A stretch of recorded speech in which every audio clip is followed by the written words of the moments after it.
C'est les vacances en Bretagne, et si nous allions brûler tous nos péchés grâce à un doigt?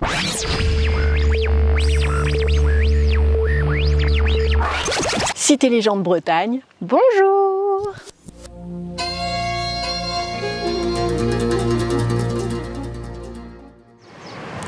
Saint-Jean-du-Doigt est une commune qui se situe en Finistère Nord, en baie de Morlaix, pays du Trégor. Elle a la particularité de posséder un doigt, celui de Jean, Saint Jean le Baptiste. Saint Jean-Baptiste est connu, si vous avez suivi vos cours de caté, pour avoir désigné Jésus comme étant le Messie avec son doigt. D'où son nom de Saint-Jean-du-Doigt, si, c'est son vrai doigt, enfin, ce qu'il en reste. Je vous raconte d'ailleurs toute l'épopée de ce doigt qui a voyagé plus que moi, depuis la Judée jusqu'en Finistère, dans cette vidéo, mais vous irez la voir après. Depuis plus de 500 ans, Saint-Jean-du-Doigt sort le doigt de Saint-Jean à l'occasion d'un grand pardon qui a lieu tous les ans, chaque dernier dimanche de juin. Il permet aux pèlerins de brûler littéralement tous leurs péchés et de soigner leurs maladies, notamment liées aux yeux. La légende raconte qu'Anne de Bretagne elle-même, 2 fois reine de France, a fait le pèlerinage depuis Morlaix jusqu'à Saint-Jean-du-Doigt pour se faire apposer le doigt de Saint-Jean sur son œil malade et, paraît-il, il aurait guéri miraculeusement.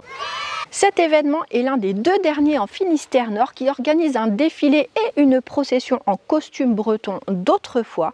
Cette semaine, je vous emmène au Grand Pardon de Saint-Jean-du-Doigt.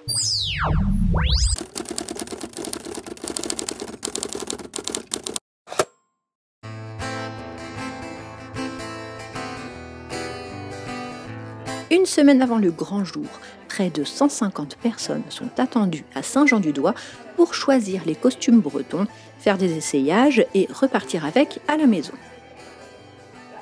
Et aujourd'hui, pour mettre en image toute cette joyeuse ébullition, mon assistant vidéaste personnel prend la caméra. Oh, il te va bien ce chapeau breton! À la tête des costumiers, je rencontre Denis Leguenen. Il est policier dans la vie et c'est un passionné de couture depuis tout petit. Il s'occupe des costumes du pardon de Saint-Jean-du-Doigt depuis 1994. Les costumes sont aussi rares, parce que c'est des collectionneurs. Le genre fait partie des collectionneurs. Ah oui, alors justement, j'allais vous demander, tous les costumes, ils viennent d'où? Il y a une partie qui appartient au comité. On en refait tous les ans. Ouais. On refait les fonds de costumes. Par rapport au Léon, le châle n'est pas plié pareil. La coiffe n'est pas la même non plus. Il y a 2 coiffes. Il y a la coiffe traditionnelle, la toucaine, avec ses barbes qui sont devant. Et autrement, il y a la coiffe de cérémonie, qui est une grande cornette qui se pose avec... voilà. Il faut savoir que dans le Trégor, la mariée, elle est en noir, elle n'est pas en blanc. Pourquoi la mariée est en noir dans le Trégor? Eh bien parce qu'on estime que la femme n'a plus à plaire qu'à son mari. Et autrement, les châles de couleur, ce sont les châles pour les jeunes filles. Donc c'est-à-dire que la jeune fille porte le châle à partir de l'âge de 12 ans et après elle porte de la couleur. Et quand elle se marie, ce sera du noir. Ce sera du noir. Très bien. Et alors les hommes, je vois qu'ils essayent des chapeaux. Qu'est-ce qui se passe? Alors les chapeaux, ça ce sont des costumes Léonard. Parce qu'on n'en a pas assez, donc on va dans le Léon chercher. Il y a certains costumes qui sont remis à la disposition, soit des collectionneurs privés, soit des gens qui en ont aussi. D'accord. Ah oui, voilà. Il y en a qui viennent avec leur propre costume. Ah, attendez, il faut que je vous présente quelqu'un. Il sera un peu le fil rouge de cette aventure. Il s'appelle Philippe, dit Bouboule pour les intimes. Bonjour, qu'est-ce que vous faites? Je vous fais. Qu'est-ce que vous faites, ouais? Qu'est-ce qui se passe là? Il y a du monde? Je déguise, madame. Vous vous déguisez? Non, bravo. C'est un micro. Non, c'est pas ça. Ah, on aura l'occasion de le recroiser, ce monsieur. Dans toutes les fêtes du monde, il y a un joyeux luron. Ici, c'est Bouboule.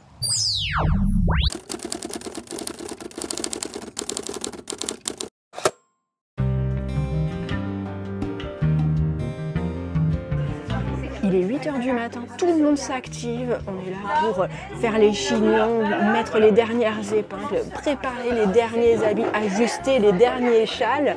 Tout le monde est en effervescence pour cette grande fête qui se prépare. Je vous montre ça. Ça y est, c'est le grand jour et ça commence tôt. Près de 250 bénévoles se préparent, plus de la moitié sont des femmes qu'il faut coiffer à la mode d'autrefois. Les coiffeuses professionnelles ou retraitées prennent en charge des kilos de cheveux qu'il faut remonter en chignon, puis orner des coiffes traditionnelles bretonnes. 2 modèles en particulier sont représentés, la toucaine et la cornette, qui sont des spécialités du pays trégorois. La pose des coiffes est supervisée par notre policier couturier, Denis Leguenen. L'une des coiffeuses qui souhaite rester anonyme fête sa 55e année de participation. Pour d'autres, c'est la toute première fois. C'est la première fois que tu coiffes? Ouais, ça manquait un peu de bénévoles et j'ai dit bon allez, je m'y mets cette année. Et ça te plaît? Ouais, stressant. Mais Un peu stressant, pourquoi? peur de piquer, Ouais. peur de mal faire aussi. C'est la première fois que tu participes au... Non, ça va faire... Depuis 2017, il n'a pas eu le choix que ça J'ai pas le choix. C'est vous la maman? Ah, donc il y a une transmission là quand Il y a même. une transmission, ouais. Comment ça va? Ça va? Pas trop stressé? Non, ça va. Pas trop peur d'être piqué? Non. T'as confiance? Oui. Oui, ça va. C'est la première fois que tu participes? Non, c'est la 3e fois. Ça te fait quoi d'être dans les habits de ta grand-mère? Moi, j'aime bien. Ouais. Ça te fait quelque chose? Ouais. Ouais. Peur de piquer, peur de mal faire aussi. Les coiffes sont posées, il ne reste plus que la touche finale, le châle.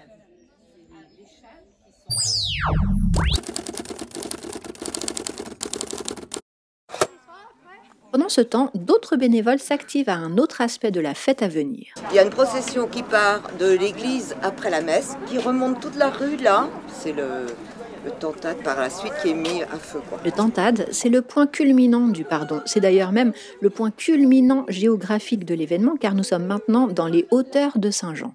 Le tantad, c'est le moment où tous les péchés des pèlerins sont littéralement brûlés. Et pour ça, des fagots d'ajoncs marins ont été traditionnellement coupés 3 semaines avant et sont aujourd'hui empilés en un monticule qui sera incendié. Bon, c'est important là de boire un petit coup, de s'hydrater, hein, il fait chaud. Ouais. Vous voulez un coup? Non, merci. Et moi aussi j'aurais proposé, vous voulez un coup?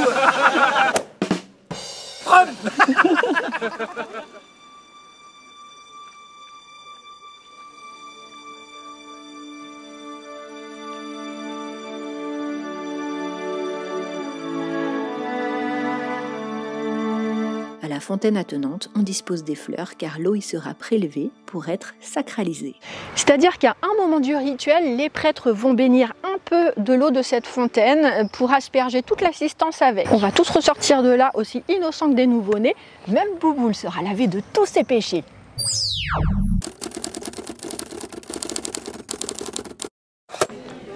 Tout est prêt, tout le monde a revêtu son habit breton d'autrefois, le défilé va commencer. On parle bien d'un défilé au départ, pas encore de la procession. Qu'est-ce qu'il y a dans vos paniers? Des choses à nous. Ah oui, des trésors. Non, oui, mais non, nos vêtements, nos petits trucs. Oui. Monsieur n'avait qu'un seul pli. Oui, mais c'est gentil. Oh, Depuis le XIVe siècle, tous les ans, ou quasiment, parce que guerre, Covid, etc., c'est le même rituel. Ici, ce sont les paroisses alentours qui défilent pour rejoindre la paroisse de Saint-Jean-du-Doigt, tous munis de leurs bannières et croix respectives. Ces objets sont pour la plupart très anciens. L'une des croix date même du XVIe siècle. Bonjour les enfants.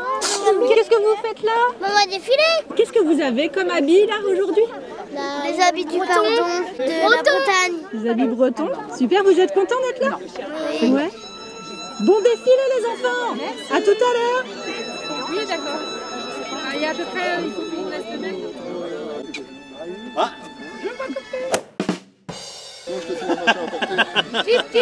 J'aurais dû emmener du blé, vous. Du blé? Bouboule, tu veux me balancer du blé, mais je ne suis qu'une poule à tes yeux. Je suis très déçue. Allez hop, c'est l'heure d'aller à l'église.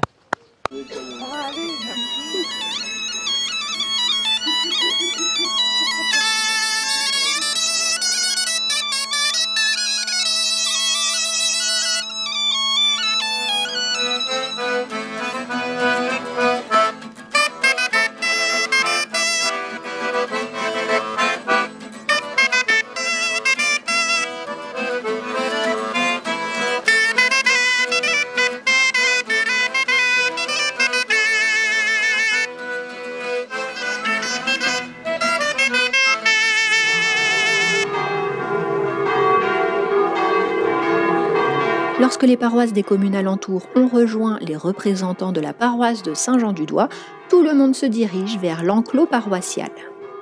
Sous le porche, le père Jean-Yves Moisan, curé doyen de la paroisse de Morlaix, et le père Émile accueillent les pèlerins et bénissent les croix. et direction l'église pour la messe.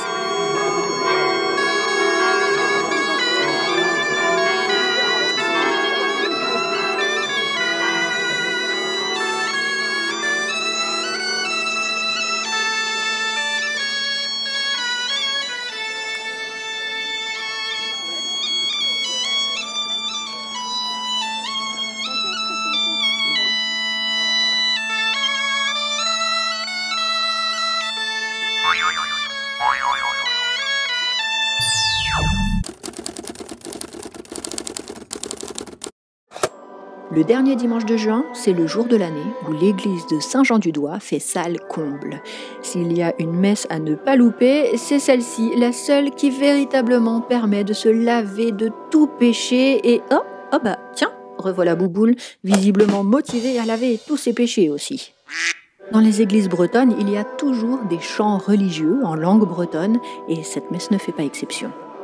Dans l'église, pendant la cérémonie, les reliques de la commune, dont fait partie le fameux doigt de Saint-Jean, sont exposées. Elles seront embarquées plus tard en procession jusqu'au Tantad.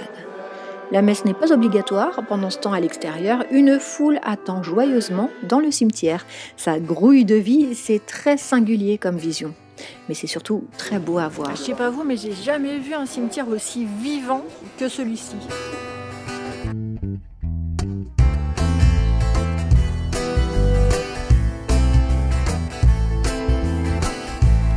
Le défilé des Bretons costumés se transforme maintenant en procession car la montée en cortège jusqu'au Tantad est désormais religieuse.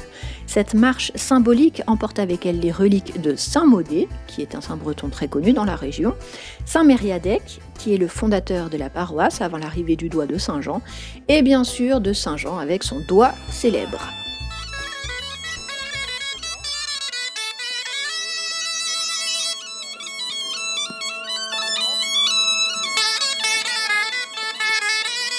On a assisté au défilé, on a été à la messe histoire de bien prier et maintenant que c'est fait, on va se diriger au Tantad pour brûler tous nos péchés. Dans le cortège, on retrouve un petit garçon accompagné d'un mouton.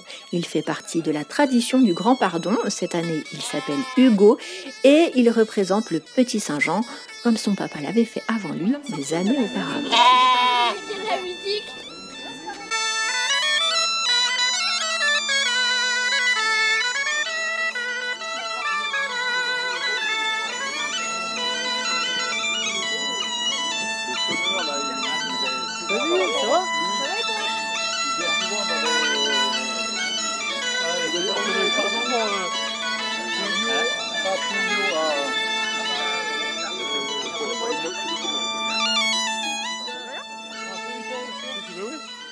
Que la relique de Saint Jean-Baptiste, patron de notre Église et que nous fêtons aujourd'hui, soit présentée à l'Assemblée.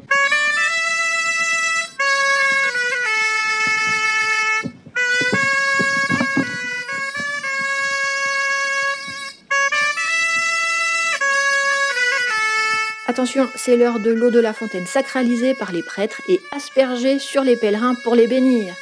Ah bah, à ce propos, je ne vois pas Bouboule. C'est malin, il est où?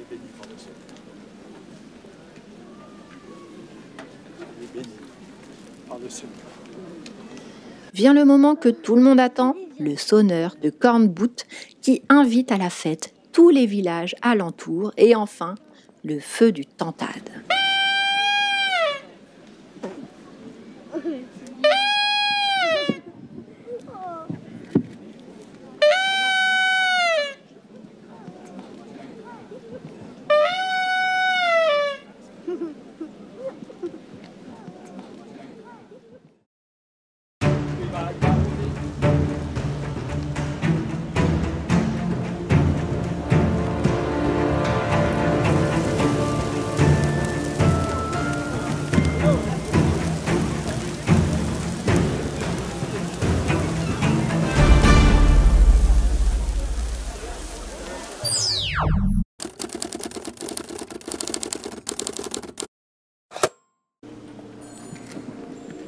De retour à l'église, les pères Jean-Yves et Émile apposent le doigt de Saint-Jean aux pèlerins qui le souhaitent, comme la reine Anne, 5 siècles avant eux.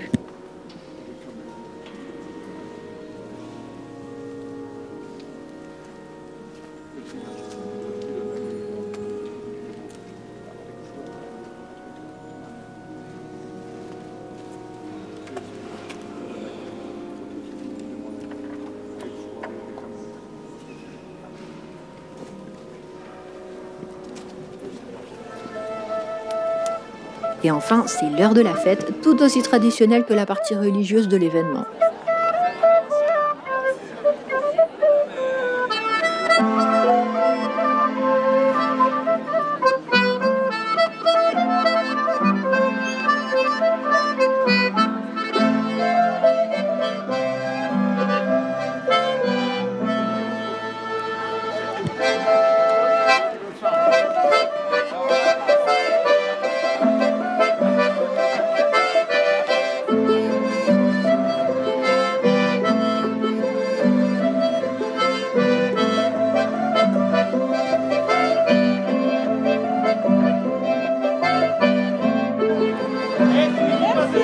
Ce qui est traditionnel chez moi lorsque je suis à une fête, c'est de me diriger vers les biliques. J'ai bien mérité ma crêpe, non ?